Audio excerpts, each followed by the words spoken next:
हमने 27 ऐसी चीजें लेके आया हूं जिसकी वजह से घर में बेबरकती और बेरोजगारी और बीमारियां आती है।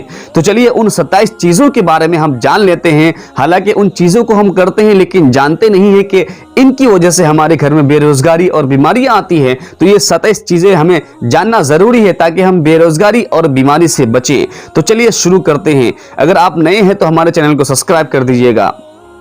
सबसे पहली चीज कि मेहमान को हक़ारत की नज़र से देखना। मेहमान को, अगर आपके घर में मेहमान आ जाए तो मेहमान रहमत होता है, अगर वो आ जाए तो आपके घर में रहमत आ जाती है। लेकिन आजकल के लोग जैसे मेहमान आते हैं उसे हक़ारत की नज़र से देखते हैं, उसे खिदमत नहीं करते हैं, उसे बुरा भला कहते हैं। हालांकि सामने ना कहता हो लेकिन पीछे जाकर उसे बुरा भला कहते हैं।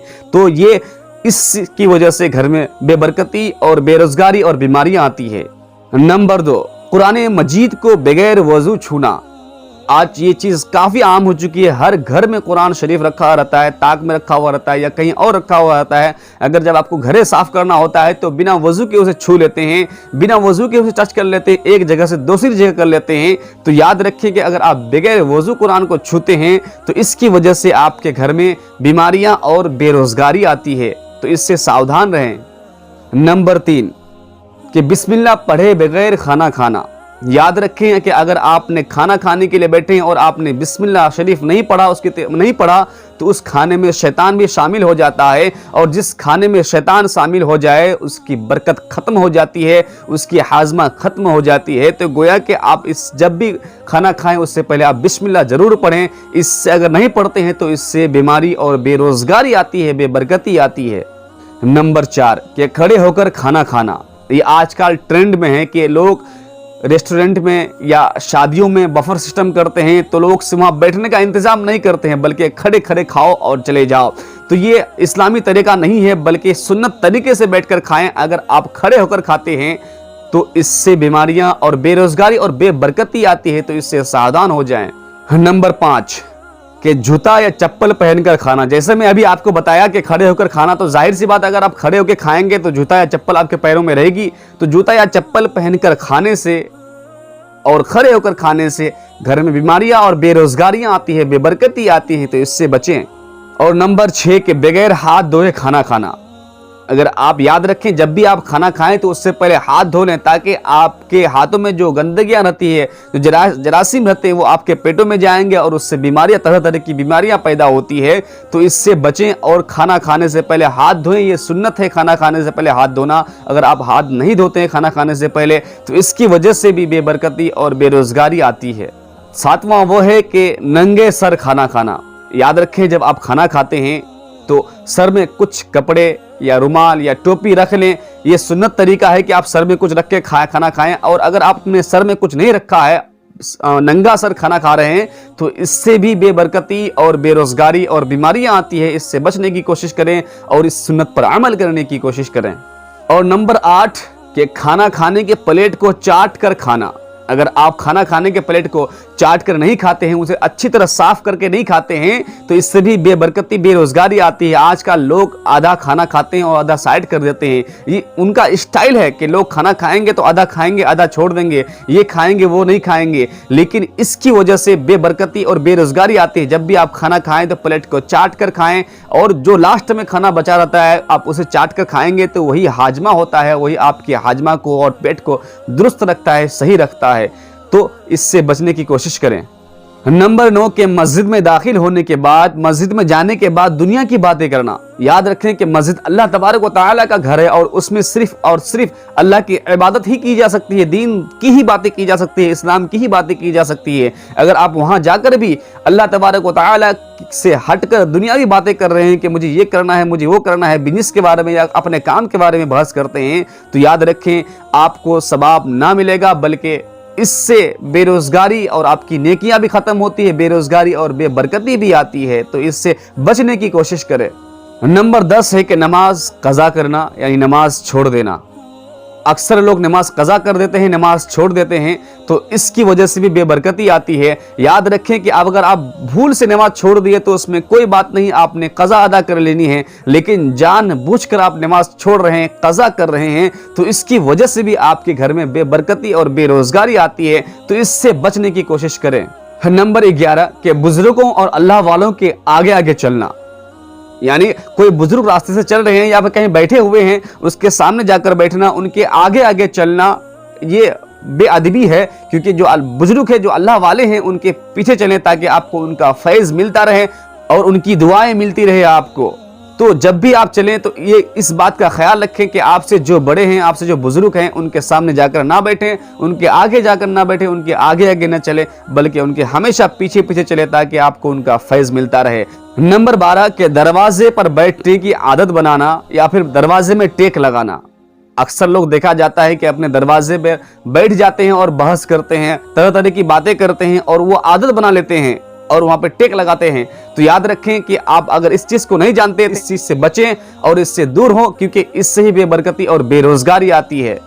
नंबर 13 के नामहरम औरतों को देखना और औरतों को नामहरम मर्दों को देखना। यानी जो आपसे नामहरम है उनको ना देखें और औरतें भी ना देखें, मर्द को औरतों को ना देखें और औरतें मर्द को ना देखें। क्योंकि अब अगर ऐसा करते हैं तो शरीयत इसकी इजाजत नहीं देती है ना महरम को देखने की, ना उनसे बात करने की। तो याद रखें कि इससे भी बेरोजगारी और बेबरकती आती है। तो इस चीज से बचने की कोशिश करें। नंबर 14 ये बहुत ही अहम है कि औलाद को बात बात में गाली देना, उनको ताना देना, बुरा भला कहना। जब आपके औलाद है तो उनको अदब सिखाएं, प्यार मोहब्बत से दीन इस्लाम सिखाएं। इसलिए मैं कहता हूं कि इल्म दीन का सीखना बहुत ही ज़रूरी है। जब तक आप इल्म दीन नहीं सीखेंगे तब तक आपके अंदर वो अदब, वो तहजीब, वो तरीका नहीं आएंगे। तो अपने बच्चों को ताना ना दें बात बात पर, अपने बच्चों को डांटे ना, अपने बच्चों को बुरा भला ना सुनाएं, बल्कि उन्हें अदब और तौर तरीका और दीन इस्लाम सिखाएं। उन्हें तना देते हैं, बुरा भला कहते हैं, तो इससे भी आपके घर में बेरोजगारी और बेबरकती आती है। तो इससे बचने की कोशिश करें। और 15वां ये भी बहुत आम है कि झूठ बोलना। आज लोग बात बात पर झूठ बोलते हैं, दिन में हजारों झूठ बोल देते हैं, फोन में या एक दूसरे में हंसी मजाक में, या ऐसे यूं ही लोग झूठ बोल देते हैं बिना मतलब का, जिसका कोई मतलब ही नहीं है, उससे वहां भी झूठ बोल देते हैं लोग। तो फ्री में लोग गुनाह कमा रहे हैं। झूठ बोलने की वजह से आपके घर में बेरोजगारी बेबरकती आती है। तो झूठ बोलने से बचे। नंबर 16 के सुबह के वक्त सोना, फजर की नमाज पढ़कर सोना या फजर के नमाज ना पढ़कर सोना, ये इससे भी घर में बेरोजगारी और बेबरकती आती है। तो आप इससे बचने की कोशिश करें। 17वां के मगरिब की नमाज के बाद सोना, मगरिब की नमाज के बाद सोना, ये भी इसकी वजह से भी घर में बेबरकती और बेरोजगारी आती है। लोग इस चीज़ का ख्याल नहीं रखते हैं। तो इंशाअल्लाह आज से आप इस चीज़ का ख्याल रखें और इससे बचने की कोशिश करें।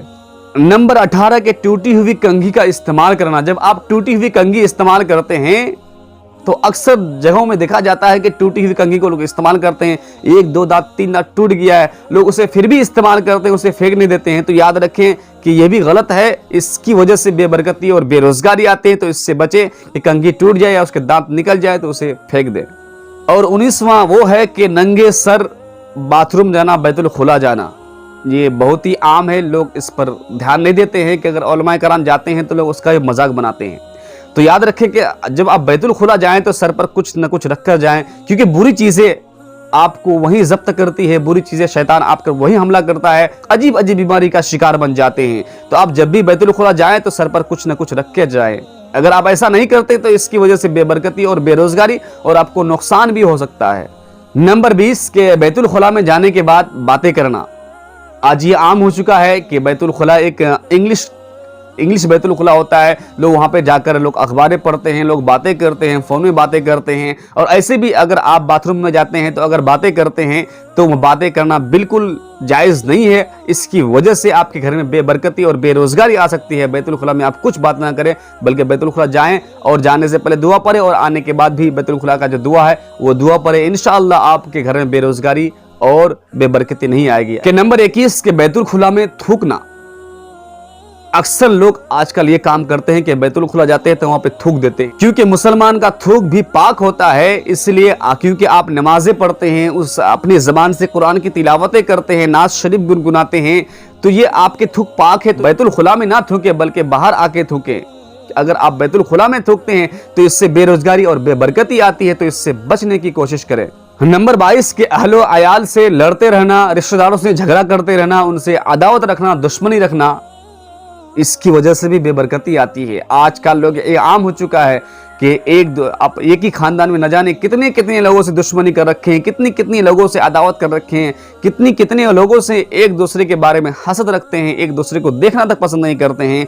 तो याद रखिए, अगर आप ऐसा करते हैं, इस्लाम में 3 दिन से ज्यादा गुस्सा करके रहना बिल्कुल जायज नहीं है, हराम है। इसकी वजह से भी घर में बेबरकती और बेरोजगारी आती है, तो ऐसा इस काम से बचें।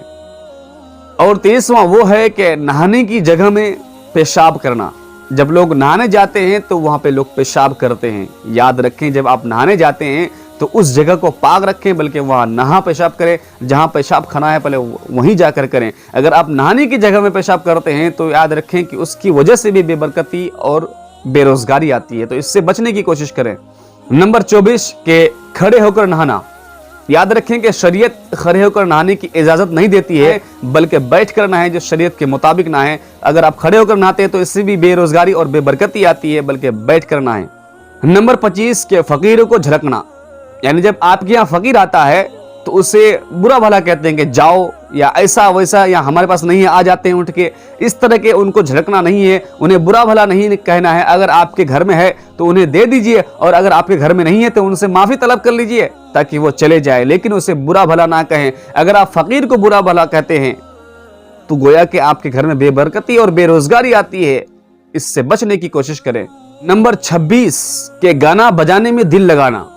यानी आप गाना बजाते हैं, पूरा दिल लगा लेते हैं। आजकल ऐसे से कुफरियात गाना बज रहे हैं, तो एक गाना सुनना तो भी जायज नहीं है, लेकिन उस गाने में ऐसे से कुफरियात वर्ड होते हैं कि अगर आप उसे मान लें, अगर दिल से मान लें उसे, तो आप ईमान से भी खारिज हो सकते हैं। तो गोया कि आप गाने से दूर रहें, उसे ना बजाएं, उसे ना सुने। अगर आप ऐसा करते हैं तो आपके घर में बेबरकती और बेरोजगारी आती है, तो इससे बचने की कोशिश करें। और नंबर 27 और ये लास्ट है कि खाने पीने की चीजों को खुला रख देना। यानी आप जब खाने पीने की चीजें रखते हैं, अगर किसी ने खा लिया हो, कोई खाना बाकी हो, तो उस चीज को खुला ना रखें, बल्कि उसे ढक कर रखें। और आप जब रात को सोते हैं, अगर आप पानी लेकर सोते हैं, तो गोया कि उसमें भी कुछ ढक कर सोएं, क्योंकि अगर आप उसमें ढकते नहीं हैं तो उसमें पता नहीं क्या क्या चीजें गिर सकती है और आपकी तबीयत भी खराब हो सकती है और आपको नुकसान भी हो सकता है। तो इसकी वजह से आप खाने पीने की चीजों में जब भी रखें तो उसे ढक कर रखें। अगर आप ढक कर नहीं रखते हैं तो इससे भी बेरोजगारी और बेबरकती आती है। तो इंशाअल्लाह हम उम्मीद करते हैं कि आपको ये 27 चीजें मालूम हो गई हो और इससे बचने की कोशिश करेंगे। और अगर आपको ये वीडियो अच्छा लगा हो तो हमारे चैनल को सब्सक्राइब करें, लाइक करें और कमेंट करें, ताकि आप इसी तरह का वीडियो आपको मिलती रहे और आप कुछ न कुछ सीखता रहें। इल्म दीन का सीखना फर्ज है हर मुसलमान पर। बुनियादी इल्म जरूर सीखें। अस्सलामु अलैकुम।